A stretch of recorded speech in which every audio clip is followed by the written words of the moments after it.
All right, back with another mock draft. This time we are going to do so I'm going to do a what I think will happen. I made a what I think will happen with no trades, but I figured let's do one with trades. After all, trades will be a big thing that happens. Now, again, it's a difficult exercise. Obviously, there's so much going on that I just don't know about.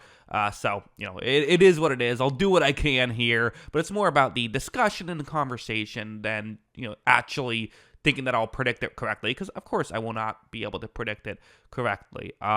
Let's go over here. So obviously first Caleb Williams is going, and I think Drake May is going number 2. I know that there's going to be some people that disagree with number 2. I just think 99% of the time, I feel 99% confident Drake May will go there, but we'll see. Things have happened even the last week of the draft that have made me change my opinion on that stuff. Number 3, the Patriots really could trade here. I don't think that's crazy. However, to be honest, I just don't know if I see that happening. I really don't. I know it's exciting and fun. Maybe I'm being crazy. I think they go Daniels. And to be honest, I think that even with trades involved, I think these first 7 picks are probably pretty boring. I do think that the Cardinals still go with Marvin Harrison. I think that the Chargers are interesting. In fact, maybe the Chargers, let's hold off on them just quite yet. I did a mock draft where I had the Jets jumping up to 5 to select the Chargers, which I do think is interesting and something that could happen. Part of me is wondering if even you consider the Bears doing something like that, or even the Vikings doing something like that.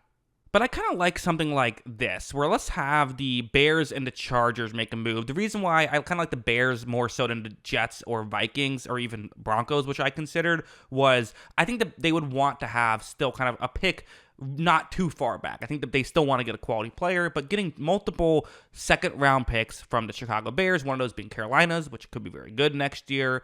These are next year resources, but I like this. I'm going to just force the trade. I like this from both perspectives. The Bears can get Malik Neighbors, who I think they could, again, they really want to make sure that they can help out Caleb Williams. This allows them to help out Caleb Williams even more. They have some receivers. Added Keenan Allen. They're not trying to not make the same mistake they made with, Fields, and this would be a great way to do it, getting another elite target. I also think the Giants, they stay where they're at. Go with Rome Odunze, and I do think the Titans, I think they're going to get Joe Alt. Now, the Falcons are interesting, and to be honest, I kind of do wonder if there is a trade here with a team that wants a quarterback.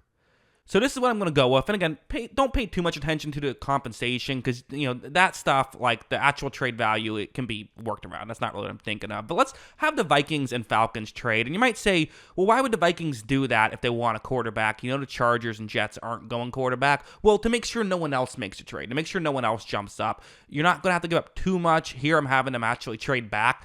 They had that extra first round pick. I'm having them trade out of the first round, and then the Falcons are giving back pick 43, so they're going to have a valuable second round pick. The Vikings are. Let's just force this trade, make that work, and then the Vikings are able to get the quarterback that they want, which I believe would be J.J. McCarthy. So I think they'll probably trade up for McCarthy at some point. I don't know exactly what they'll do, but that feels like what will happen. And then for the Chargers, who traded back, got the extra draft capital, I do think there's a real good chance they're still getting like a blue chip prospect like Brock Bowers here, who I'm going to have them select. So still kind of works out there. Then you have the Jets, who, again, I think they would love a receiver. I think they would like Talise Fuaga here. I'm kind of in between that. Do you want Fuaga, or do you trade back at a certain point? Well, again, trades are difficult. If you want to trade back, there has to be somebody who wants to make a trade with you, and I just don't know if there is that scenario right now. I don't know if a team like the Broncos trade up 2 spots for a quarterback. I think they're probably okay. I think they're kind of the only team that wants like Bo Nix this early on. I don't think that's a move that they make. I think the Jets stay here. They get an offensive lineman to help out. Sure, they maybe would like a extra receiver. You can get that later on.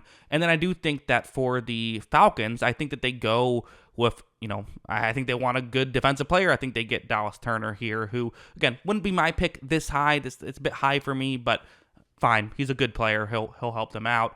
And I do think the Broncos here, I think they're going quarterback. I think they're adding Bo Nix to their roster. I've seen so much speculation about it. It feels like a little bit when there's smoke, there's fire, I think. Next up with the Raiders, I'm going to have them trade with the Seahawks here. Raiders getting a extra second round pick to drop back 3 spots here with the Seattle Seahawks. The Seahawks are going to use this to select Le'u Latu. They want to jump a couple of teams that could use some defensive lineman help. Latu there, and I think that I know a lot of people want tackle here, but I don't think they're married to tackle. I do think the Saints would go defensive line if there's a good one available. Byron Murphy's a really good defensive lineman, so I think they would consider doing that if it was available. I also do think that the Colts are probably going to get Quinyon Mitchell at this spot, and that brings us back to the Las Vegas Raiders. Do they now decide to select? Again, they could go quarterback here if they want to. I think they'll think it's a bit too early for Michael Penix, so I don't think that's what they're going to do.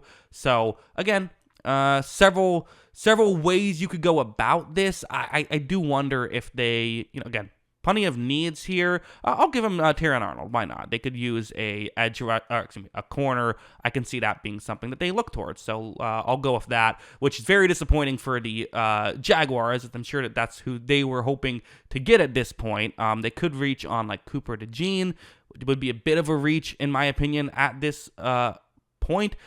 So you know what? I haven't seen anyone mock this yet, but let me throw this out there. What if they go with Brian Thomas Jr.?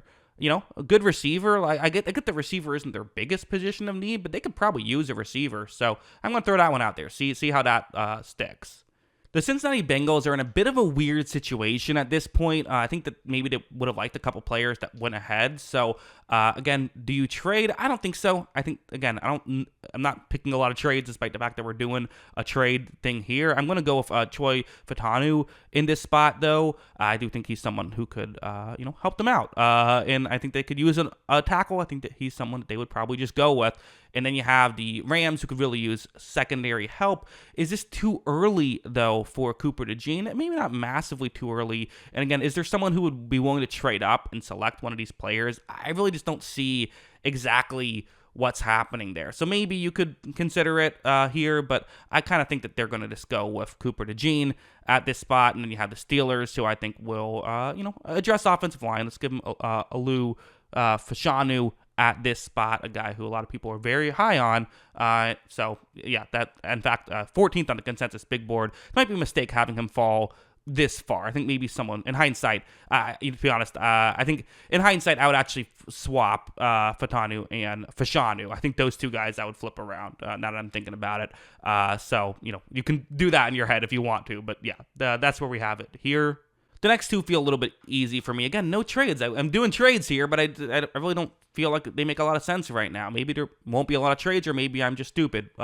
Possibly the latter. But for now, J.C. Latham is going to be number 21, and then Nate Wiggins is number 22. That feels right for me. So then you have the Falcons, who got back up into the first round with part of their trading down with the Vikings. So they end up with an extra first-round pick. And you know what? Why not just double down on edge rusher?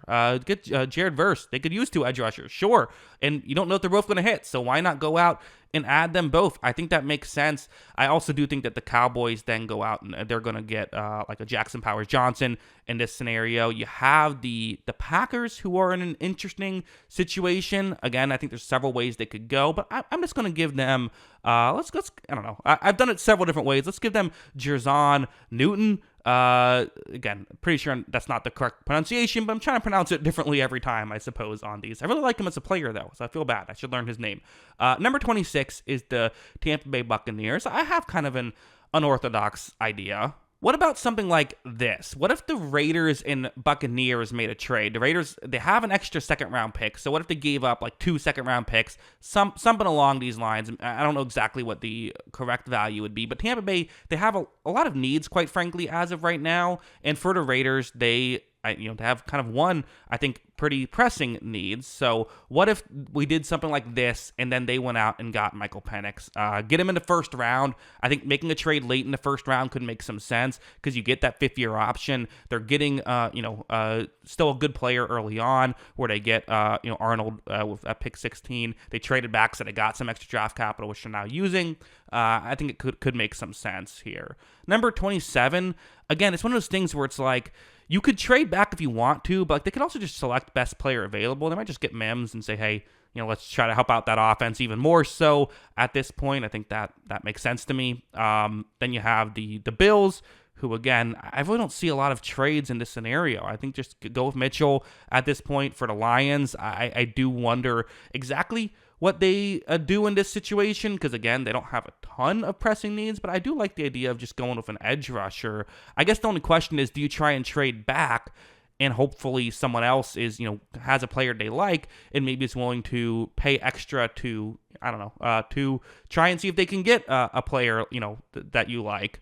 I was considering trades. I don't love one. I think I'm going to go with just giving him Chop Robinson, who I really like. I think this would be a good pick here. I mocked this in other drafts. I think it makes some sense here. Then we have number 30 with the Baltimore Ravens, who are, again, a very unique team.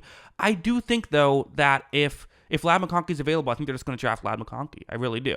I then think that the 49ers will just draft the best offensive lineman available, although Graham Barton, I don't know if he's center isn't their biggest need, and I do think he's a center. So I think they probably go Tyler Guyton in that scenario. And then for the for the Chiefs, to be honest, I think this board did not break down the way that they wanted it to. I think there are a lot of a couple of key needs. I think really tackle and receiver are the biggest needs. They could go after a corner, but they have depth there. So I don't think it's a huge need the way some people kind of talk about it. Again, Barton, he's listed at tackle. He is not a tackle in my opinion.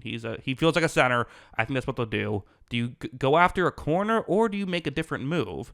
Here's what I'm going to do. I'm going to have the Tampa Bay Buccaneers and trade back into the first round after trading out with the Raiders. They're going to give up one of the second round picks that they received for that initial trade. So essentially they're trading like from 26 to 32 and gaining one extra second round pick to do it. The Chiefs will accept the trade, get an extra second round pick just to move back 10 spots when they don't really need a player as of right now. Then the Tampa Bay Buccaneers can get Cole Aiden McKinstry, who I think would fit that scheme really well. A player I really like and is a very good a corner, which is a position of need. So that's what I think. Again, is that exactly what's going to happen? Is this this will be the draft? Well, no, I don't think so. But I think some of these picks could happen. I don't know. It's a very, very open draft at this point. Again, I haven't looked at a lot of mock drafts and stuff like that, but just knowing how I know these teams, what I think they need, I could see this making some sense. So yeah, these are my thoughts. What are yours? Let me know in the comments below. Always love hearing from you. And of course, as always, thanks for watching.